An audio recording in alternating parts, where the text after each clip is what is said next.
तो हेलो दोस्तों, आज बात करेंगे कल होने वाले पेपर 23 तारीख को, जो कि 2026 का क्लास 12 का बायोलॉजी होगा। उसका एमसीक्यू देखेंगे। इससे एमसीक्यू बाहर नहीं आने वाला है।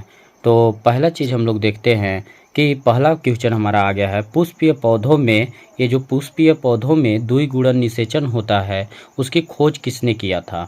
तो इसका खोज मेंडल ने किया था, स्ट्रासबर्गर ने किया था, नवासिन ने किया था, वाटसन ने किया था। तो इसका खोज किया था नवासिन ने। कौन किया था? नवासिन ने किया था। चलो अगला क्वेश्चन की ओर हम लोग बढ़ते हैं। अगला क्वेश्चन जो है हमारा नंबर 2 है। इसमें बोलता है कि मानव में गुणसूत्रों की कुल संख्या कितनी होती है। तो मानव में गुणसूत्रों की संख्या बताना, 44 होता है, 46 होता है, या 48 होता है, या 23 होता है। तो ओरिजिनल इसका जो आंसर है आपका 46 होगा। कितना होगा? 46 होगा। कितना होगा मेरे दोस्तों? 46 होगा। इसलिए 46 होगा क्योंकि 23 जोड़ी होता है। कितना होता है? 23 जोड़ी होता है। कितना होता है? 23 जोड़ी होता है। 23 जोड़ी का मतलब 46 ठो। कितना? 46 ठो। अगला क्वेश्चन है हमारा डीएनए। क्या है क्वेश्चन? डीएनए। ये जो क्वेश्चन दिख रहा है कि डीएनए की द्विकुंडली संरचना का प्रतिपादन किसने किया है। तो आप अवश्य देखे हैं कि डीएनए का जो प्रतिपादन किया है वो कौन किया है? वाटसन व क्रिक नामक वैज्ञानिक ने किया है। कौन किया है? वाटसन और क्रिक नामक वैज्ञानिक ने किया है। क्लियर सी बात है। आगे हम लोग बढ़ते हैं, अगला क्वेश्चन पर चलते हैं। क्वेश्चन नंबर 4 आ गया है, मेंडल का एक संकर संकरण अनुपात। मेंडल का एक संकर संकरण अनुपात, मेंडल का एक संकर संकरण अनुपात क्या था। तो मेंडल ने एक संकर संकरण अनुपात अपना, पहली बात कि मेंडल ने किस पौधे पर खोज किया था? मेंडल ने खोज किया था मटर के पौधे पर, वो भी बगानी मटर के पौधे पर इन्होंने रिसर्च किया था। इन्हें आनुवंशिकता के जनक कहा जाता है। क्या कहा जाता है? आनुवंशिकता के जनक कहा जाता है। तो हमारा राइट आंसर जो है वो 3:1 के रूप में आता है। ठीक है, आगे हम लोग बढ़ते हैं क्वेश्चन नंबर 5 की तरफ। मानव में लिंग निर्धारण होता है। तो मानव में लिंग निर्धारण कैसे होता है, पहले ये जान लेते हैं। पुरुष का जो लिंग गुणसूत्र होता है वो होता है XY, और मादा का होता है XX गुणसूत्र। ठीक ना। तो इसमें से यदि पुरुष का X गुणसूत्र मादा के X गुणसूत्र के साथ मिलता है तो वो बनती है गर्ल, अर्थात लड़की। ठीक। और यदि पुरुष का Y गुणसूत्र और मादा का X गुणसूत्र जब मिलता है तो वो बनता है मेल। क्या बनता है? मेल बनता है। तो देखते हैं कि हमारा आंसर क्या आता है। हमारा आंसर जो है कि इसमें दिया है पर्यावरण से, पहला क्वेश्चन दिया है पर्यावरण से, या विकल्प नंबर बी दिया है X गुणसूत्र से, या गुणसूत्र Y से, या माता के गुणसूत्र से। तो अभी हम आपको दिखाए कि मेल का जब Y गुणसूत्र जाता है तो उससे रिप्रेजेंट होता है, यानी कि Y गुणसूत्र यदि जाता है तो मेल बनता है, जबकि X गुणसूत्र जाता है तो वो फीमेल बनती है। आगे की ओर बढ़ते हैं हम लोग। एड्स रोग, एड्स रोग का कारण क्या है? जो एड्स रोग है ये HIV वायरस से होता है। किससे होता है? HIV वायरस से होता है, जिसका फुल फॉर्म होता है ह्यूमन इम्यूनो डिफेंसिव वायरस होता है। क्या होता है? ह्यूमन इम्यूनो डिफेंसिव वायरस होता है। यानी कुल मिला के इसका आंसर जो होगा वो क्या होगा? वायरस होगा, यानी बी नंबर होगा। अगला क्वेश्चन पर चलते हैं। मलेरिया फैलाने वाला मच्छर है। मलेरिया फैलाने वाला मच्छर, मलेरिया फैलाने वाला मच्छर क्यूलेक्स है, एडीज है, या एनोफिलीज है, या फिर मैनसनिया है। तो इसमें से जो मलेरिया रोग फैलाता है वो है मादा एनाफिलीज, यानी विकल्प नंबर सी इसका आंसर सही होगा। आगे हम लोग पढ़ते हैं। क्वेश्चन नंबर 8 हमारा आ गया है कि रक्त का थक्का, रक्त का थक्का जमाने में सहायक कौन सा विटामिन है। तो देखिए, रक्त का जो थक्का जमता है वो विटामिन के कारण जमता है। किसके कारण जमता है? विटामिन के कारण जमता है। तो विटामिन कौन सा उसमें काम देता है? तो हमारा विटामिन ए जो है वो रतौंधी रोग, ये रतौंधी रोग को दूर करता है। ध्यान देना, रतौंधी जो जिसको नाइट ब्लाइंडनेस कहते हैं। विटामिन बी जो है, विटामिन बी से बेरी बेरी रोग होता है। तो विटामिन के जो है यही हमारा क्या करता है? रक्त का थक्का बनाता है। विटामिन डी के कमी से क्या होता है, रिकेट्स नामक रोग होता है जिसे हम लोग सूखा रोग कहते हैं। चलिए आगे बढ़ते हैं 9वां क्वेश्चन की ओर। 9वां क्वेश्चन क्या कहता है, 9वां क्वेश्चन आ गया है, इंसुलिन हार्मोन स्रावित होता है। इंसुलिन हार्मोन्स का स्रावण कौन करता है? यकृत, यकृत से नहीं होता है। अग्नाशय, तो हाँ जी, अग्नाशय से इसका क्या होता है, स्रावण होता है। इंसुलिन हार्मोन्स का स्रावण किससे होता है? अग्नाशय से होता है। क्लियर सी बात है। आगे की ओर हम लोग चले जाएंगे। हरित क्रांति दिख रहा है आपको, हरित क्रांति के जनक किसे कहते हैं या कौन कहलाता है? तो ध्यान दीजिएगा, हरित क्रांति के जनक MS स्वामीनाथन कहलाते हैं, या नॉर्मन बोरलॉग कहलाते हैं, या जगदीश चंद्र बोस कहलाते हैं, या डार्विन कहलाते हैं।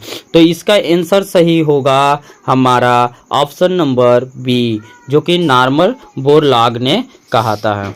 आगे हम लोग आते हैं, अगला क्वेश्चन है आनुवंशिकी पदार्थ। आनुवंशिकी पदार्थ किसे कहते हैं या आनुवंशिक पदार्थ क्या होता है? तो क्लियर सी बात है, आरएनए जो है प्रोटीन का संश्लेषण करता है, ये आनुवंशिकी पदार्थ नहीं है। डीएनए हमारा आनुवंशिकी पदार्थ होता है, ठीक ना। डीएनए क्या होता है, हमारा आनुवंशिकी पदार्थ होता है, इसलिए हमारा आंसर सही हो जाएगा डीएनए। आओ आपको बता चुके हैं कि डीएनए का जो संरचना है वो द्विकुंडलित संरचना होती है। कैसी संरचना होती है? द्विकुंडलित संरचना होती है, ठीक ना, डबल हेक्सेल संरचना होती है। आगे हम लोग चलते हैं, टीकाकरण से उत्पन्न प्रतिरक्षा। टीकाकरण से उत्पन्न प्रतिरक्षा क्या कहलाती है? टीकाकरण से उत्पन्न प्रतिरक्षा किसे कहते हैं? तो आप देखे होंगे टीकाकरण होता है तो उससे होता क्या है। पहला ऑप्शन मिलता है जन्मजात, दूसरा कृत्रिम सक्रिय, या फिर प्राकृतिक निष्क्रिय, या कृत्रिम निष्क्रिय। तो ध्यान दीजिएगा, जो टीकाकरण से उत्पन्न प्रतिरक्षा होती है वो हमारी कहलाती है कृत्रिम, क्योंकि ये तो जन्मजात नहीं होता है, इसे हम लोग क्या करते हैं, बाहर से लगवाते हैं टीका के माध्यम से। तो ये हमारे अंदर एक प्रतिरक्षा तय करता है कि कोई भी बीमारी से लड़ने के जो वायरस होते हैं, जीवाणु होते हैं, उन वायरस और जीवाणुओं को क्या करता है, ये मारने का काम करता है। आगे की ओर हम लोग बढ़ेंगे। जनसंख्या वृद्धि की सर्वाधिक दर पाई जाती है। जनसंख्या वृद्धि की सर्वाधिक दर पाई जाती है, कहाँ पे दर पाई जाती है? तो पहला इसमें ऑप्शन है विकसित देशों में। तो विकसित देशों में सर्वाधिक जनसंख्या नहीं होगी, जनसंख्या जिस देश में ज़्यादा होगी उसमें विकास कम हो जाएगा, डेवलपमेंट कम हो जाएगा, वहाँ पे बेरोजगारी की ज़्यादा मात्रा देखने को मिलेगी, भूखमरी की मात्रा ज़्यादा देखने को मिलेगी। यह इसीलिए इसका राइट आंसर जो होगा वो होगा अविकसित देशों में। अर्थात कहने का मतलब वे देश जहां पे विकास नहीं हो पाता है उन देशों में ज़्यादातर जनसंख्या पाई जाती है। सरकार के आधा रिसोर्सेज कहाँ खत्म हो जाती है? जनसंख्या को पालन पोषण करने में। ठीक, आगे बढ़ते हैं हम लोग। आगे है क्लोरोप्लास्ट। क्लोरोप्लास्ट में पाए जाने वाला वर्णक कौन सा होता है? आप जानते हो क्लोरोप्लास्ट में एक चीज का वर्णक पाया जाता है जिसके कारण पौधे का जो रंग होता है वो हरा कलर का होता है। कैसा होता है? हरा रंग हो जाता है। कैसा हो जाता है? हरा रंग हो जाता है। इसलिए हमारे जो पौधे में पाया जाता है वो पाया जाता है क्लोरोफिल, इसलिए इसका आंसर क्या हो जाएगा? क्लोरोफिल। इसलिए क्लोरोप्लास्ट में पाए जाने वाला वर्णक है क्लोरोफिल है। आगे हम लोग चलते हैं आनुवंशिकी कूट। देखिए, आनुवंशिकी कूट अर्थात जेनेटिक कोड क्या होता है? जेनेटिक कोड किसे कहते हैं? तो जेनेटिक कोड जो होता है वो त्रय होता है। क्या होता है? त्रय होता है। हम लोग आगे की ओर चलेंगे। अगला क्वेश्चन है प्लाज्मिड। देखिए आ गया है, प्लाज्मिड पाया जाता है। प्लाज्मिड कहाँ पाया जाता है? तो प्लाज्मिड के बारे में अगर हम लोग बात करते हैं तो प्लाज्मिड वायरस में होता है, बैक्टीरिया में होता है, या फंगस में होता है, या शैवाल में होता है। तो आप जानते हो कि बैक्टीरिया जो होती है, बैक्टीरिया में क्या पाया जाता है? बैक्टीरिया में पाया जाता है प्लाज्मिड। क्या पाया जाता है? प्लाज्मिड पाया जाता है। इसलिए हमारा 16 नंबर का आंसर क्या हो जाएगा? बी नंबर हो जाएगा। आगे हम लोग चलते हैं 17 नंबर। 17 नंबर में बोलता है जैव विविधता दिवस कब मनाया जाता है? आप लोग दिवस याद रख लेना, एड्स दिवस, कैंसर दिवस, योगा दिवस, पर्यावरण दिवस, महिला दिवस, ये सब दिवस में से कोई एक दिवस जरूर पूछेगा। इसलिए आप जान लीजिए जैव विविधता दिवस कब मनाया जाता है। तो जैव विविधता दिवस मनाया जाता है 22 मई को। कब मनाया जाता है? 22 मई को। अगला क्वेश्चन में आते हैं हम लोग। तो अगला क्वेश्चन है आनुवंशिकी रोग होता है। आनुवंशिकी रोग, आनुवंशिकी रोग किसे कहते हैं? वे रोग जो पीढ़ी दर पीढ़ी हम लोग में चल के आता है, यानी हमारे माता पिता से हम में आता है, माता पिता में हमारे बाबा बाबा से आते हैं। उस रोग को हम लोग क्या कहते हैं? आनुवंशिकी रोग। यानी ऐसा रोग जो जन्मजात हो। कैसा? जन्मजात हो, उसे हम क्या कहते हैं? आनुवंशिकी रोग कहते हैं। तो बताइए टीबी, टीबी क्या है? आनुवंशिकी रोग नहीं, टीबी आनुवंशिकी रोग नहीं है। ये पर्यावरण में कारण से फैलता है। हैजा, हैजा पानी से होता है, इसलिए ये भी नहीं है। पानी और मक्खी से होता है। ठीक, आगे हीमोफीलिया, हीमोफीलिया हो सकता है। तो हीमोफीलिया क्या है? हीमोफीलिया एक ऐसा रोग है जिसमें क्या होता है कि ये जन्मजात एक व्यक्ति से दूसरे व्यक्ति में चला आ जाता है। आगे हम लोग पढ़ते हैं। अगला क्वेश्चन है, अगला क्वेश्चन है 19 नंबर। 19 नंबर है ग्रीन हाउस प्रभाव। ग्रीन हाउस प्रभाव का मुख्य गैस कौन है? तो मुख्य गैस बताइए, ऑक्सीजन होगा या नाइट्रोजन होगा, कार्बन डाइऑक्साइड होगा या हाइड्रोजन होगा? तो इसका राइट आंसर जो होता है वो होता है कार्बन डाइऑक्साइड। अर्थात कहने का मतलब ग्रीन हाउस का मुख्य गैस जो है, प्रभाव जो डालता है वो है कार्बन डाइऑक्साइड। अगला क्वेश्चन पे आते हैं 20 नंबर। क्वेश्चन नंबर 20 में क्या है? पारिस्थितिकी तंत्र के जनक कहलाता है। जिसको भी इस आंसर का पता हो तो वो कमेंट करें, ठीक ना। पारिस्थितिकी तंत्र का जनक किसे कहते हैं? तो पारिस्थितिकी तंत्र का जनक जो है वो हैकल है। कौन है? हैकल है। हैकल को पारिस्थितिकी तंत्र का जनक कहा जाता है। क्या कहा जाता है? जनक कहा जाता है। आगे आते हैं हम लोग क्वेश्चन नंबर 21 की तरफ। क्वेश्चन नंबर 21 कहता है आरएनए में शर्करा होती है। तो बताइए आरएनए का पूरा नाम क्या होता है? आरएनए का पूरा नाम होता है राइबोज न्यूक्लिक एसिड। क्या होता है? Ribose, ribose nucleic acid. क्या होता है? राइबोज न्यूक्लिक एसिड होता है। तो इसलिए इसमें होता है जो शर्करा वो है राइबोज। जबकि डीएनए में शर्करा पूछेगा तो डीऑक्सी राइबोज बताइएगा, ठीक ना। आगे हम लोग आते हैं। अगला क्वेश्चन है परागण। परागण का माध्यम नहीं है। परागण का माध्यम कौन नहीं है? वायु परागण होता है, जल परागण होता है, कीट परागण होता है। लेकिन जड़ में जो है परागण नहीं होता है, ये कायिक परिवर्धन होता है। क्या होता है? कायिक प्रवर्धन होता है। प्रवर्धन होता है, ठीक ना। आगे चलते हैं हम लोग। अगला क्वेश्चन है आनुवंशिकी इंजीनियरिंग। आनुवंशिकी इंजीनियरिंग यानी कि जेनेटिक इंजीनियरिंग के जनक किसे कहा जाता है? तो देखिए पास्चर को नहीं कहा जाता है, क्योंकि पास्चर लुई पास्चर थे जो कि दूध के सड़ने की प्रक्रिया को बताए थे। बायर को कहा जाता है। किसको कहा जाता है? बायर का। तो बायर हमारा क्या हो जाएगा? राइट आंसर हो जाएगा। बायर क्या हो जाएंगे हमारे? राइट आंसर, जिसको हम लोग बोलते हैं आनुवंशिकी इंजीनियरिंग के जनक कहते हैं। आगे आते हैं मानव हृदय में कक्षकों की संख्या होती है। मानव हृदय में कितनी कक्षक होती है? मानव हृदय में कितनी कक्षक होती है? बताइए जल्दी से। मानव हृदय में कितनी कक्षक होती है? तो मानव हृदय में 4 कक्षक होते हैं। एक होते हैं क्या चीज? नीलय, जो कि नीलय जो होता है दाएं साइड में होता है, एक बायां साइड में होता है। तो 2 नीलय हो गया, 2 अलिंद हो जाते हैं। कितने? 2 नीलय और 2 अलिंद हो जाते हैं। आगे आते हैं क्वेश्चन नंबर 25 में। क्वेश्चन नंबर 25 क्या कहता है? जैव प्रौद्योगिकी में प्रयुक्त एंजाइम है। जैव प्रौद्योगिकी में प्रयुक्त एंजाइम कौन सा होता है? रेस्ट्रिक्शन एंडोन्यूक्लियेज। कौन होता है? रिएक्शन एंडोन्यूक्लियेज। अगला आते हैं फलों का विकास होता है। बताओ फलों का विकास कहाँ होता है? अंडाशय से, बीजांड से, पराग से या बाह्यदल से होता है। तो देखिए जो फल होता है, फल का निर्माण कहाँ होता है? ये हो गया पुष्प के स्त्री जनन तंत्र, पुष्प के स्त्री जनन तंत्र जिसके ऊपरी भाग को हम लोग कहते हैं वर्तिकाग्र। क्या कहते हैं? वर्तिकाग्र। और इसको बोलते हैं क्या चीज? वर्तिका। और ये जो फूला सा भाग है इसको बोलते हैं अंडाशय, अर्थात कहने का मतलब फल का निर्माण होता है अंडाशय से। किससे निर्माण होता है? अंडाशय से। इसलिए इसका आंसर हो जाएगा हमारा क्या चीज? फैला। आगे हम लोग आते हैं, हरित गैस नहीं है। कौन नहीं है? CO2 है, CH4 है जिसको मेथेन कहते हैं, और N2O है, नाइट्रस ऑक्साइड है।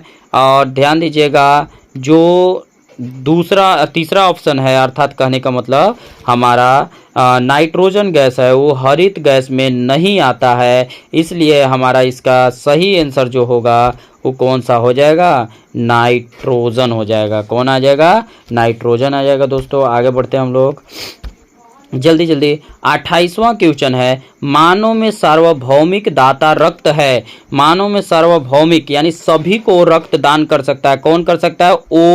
ओ ग्रुप वाले रक्त दान कर सकते हैं। वो सभी ग्रुप वाले को अपना रक्त दे सकते हैं और लेंगे केवल ओ वाले का ही लेंगे। आगे चलते हैं, पारिस्थितिकी तंत्र में सबसे छोटी इकाई किसे माना जाता है? पारिस्थितिकी तंत्र में सबसे छोटी इकाई किसे माना जाता है? तो हम लोग देखेंगे पारिस्थितिकी तंत्र में सबसे छोटी इकाई किसे बोला जाता है। ऑप्शन नंबर ए है बायोम, ऑप्शन बी जनसंख्या, जीवित या परितंत्र। तो हमारा जो राइट आंसर होगा वो कौन हो जाएगा? जीव हो जाएगा। कौन हो जाएगा? जीव हो जाएगा। आगे आते हैं हम लोग,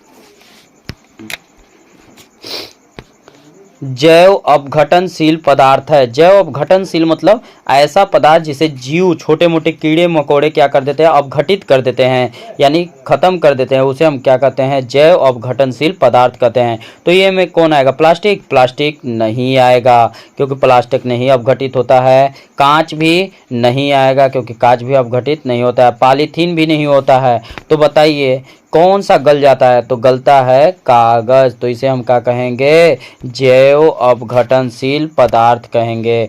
इसलिए हमारा आंसर भी कौन होगा? Option number D. कोशिका की ऊर्जा मुद्रा कहलाती है। डीएनए नहीं, डीएनए को नहीं कहेंगे। आरएनए, आरएनए को नहीं कहेंगे। एटीपी, एटीपी का पूरा नाम होता है एडोनोसिन ट्राइफॉस्फेट। क्या होता है? एडोनोसिन ट्राइफॉस्फेट, याद रखिएगा। और इसीलिए इसका आंसर भी क्या होगा? एटीपी होगा। आगे आते हैं, राइबोसोम का कार्य क्या होता है? राइबोसोम का कार्य आपको हम पहले भी बता चुके हैं कि ये प्रोटीन का संश्लेषण करता है। इसलिए ऑप्शन नंबर 3 क्या हो जाएगा? सही आंसर हो जाएगा। आगे आते हैं, 33 नंबर क्वेश्चन है, तंत्रिका कोशिका कहलाते हैं। तंत्रिका कोशिका क्या कहलाते हैं? न्यूरॉन, न्यूट्रॉन कहलाता है, न्यूरॉन कहलाता है, नेफ्रॉन कहलाता है, ऑस्टियन कहलाता है। तो हम तंत्रिका कोशिका जो हमारी मस्तिष्क में होता है, इस तरह से मस्तिष्क जो होता है, मस्तिष्क में जो छोटी छोटी कोशिकाएं गई होती है, यहाँ से हमारी बॉडी से पूरी जो कोशिकाएं गई होती है, उन कोशिकाओं को हम लोग बोलते हैं न्यूरॉन। ये क्या करता है? संदेश देने का काम करता है। आगे हम लोग चलते हैं, भारत में प्रोजेक्ट टाइगर प्रारंभ हुआ था। कब प्रारंभ हुआ था? जिसके अकॉर्डिंग टाइगर को बचाया जा रहा था। तो बताइए कब प्रारंभ हुआ था? ऑप्शन आपका है, ऑप्शन है पहला नंबर 1965, दूसरा है 1973, तीसरा है 1980, चौथा है 1992। तो हमारा सही आंसर जो है वो है 1973। 1973 में क्या किया गया था? टाइगर प्रोजेक्ट के नाम से एक प्रोजेक्ट चलाया गया था, जिसके अकॉर्डिंग सभी टाइगरों को सेव किया जा रहा था, बचाया जा रहा था। जो टाइगरों को मारकर उनका खाल बेच रहे थे, उन पर रोक लगाया गया था। जनन अंगों का विकास होता है। जनन अंगों का विकास किससे होता है? गेस्ट्रेलेशन से होता है, ऑर्गेनाइजेशन से होता है, विभाजन में होता है, या फिर निषेचन में होता है। तो आप पढ़े होंगे कि जो जनन अंग होते हैं उनका निर्माण होता है ऑर्गेनोजेनेसिस से होता है। किससे होता है? ऑर्गेनोजेनेसिस प्रक्रिया द्वारा होता है, जिसको हम लोग बोलते हैं ऑर्गन्स के बनने की प्रक्रिया, यानी अंगों के बनने की प्रक्रिया कहते हैं। आगे बोलते हैं, अगला है आता है ब्रिक। ब्रिक की क्रियात्मक इकाई यानी कि सबसे छोटी इकाई, किडनी की सबसे छोटी इकाई को हम लोग क्या कहते हैं? किडनी की सबसे छोटी इकाई को क्या कहेंगे? नेफ्रॉन कहेंगे। क्या कहेंगे? नेफ्रॉन, क्योंकि न्यूरॉन होता है मस्तिष्क का, नेफ्रॉन किसे कहते हैं?